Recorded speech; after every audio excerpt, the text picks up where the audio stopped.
Hello मेरे दोस्तों, मैं पाकिस्तान से मुस्तफ़ा अली बोल रहा हूँ। देखिए यहाँ का मौसम काफ़ी ख़राब हो चुका है, आप देख सकते हैं। और यहाँ के थोड़ी देर बाद यहाँ पर पानी बरसने वाला है। तो मेरे दोस्तों, अभी पाकिस्तान की हालत ठीक ठाक है। ये राजनीति थी, यह युद्ध नहीं था। आपके हिंदुस्तान के मंत्री, हमारे पाकिस्तान के मंत्री शहबाज शरीफ और आपके मंत्री पीएम मोदी, ये दोनों जो है, इन दोनों के बीच जो है संधि हो गई थी और राजनीति हो गई थी। वोट लेने के चक्कर में युद्ध फाना गया था। आज मैं आप लोगों को सच्चाई बता दूं, वोट लेने के चक्कर में दोनों मंत्रियों में जो है युद्ध छिड़ा था।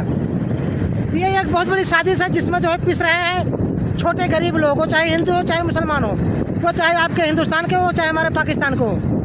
तो मेरे दोस्तों, ये बहुत ही गलत हो रहा है, आपके हिंदुस्तान में भी हमारे पाकिस्तान में भी। अभी तो कुछ सीमा जो हैदर की पत्नी सीमा आपके हिंदुस्तान में भाग कर गई है और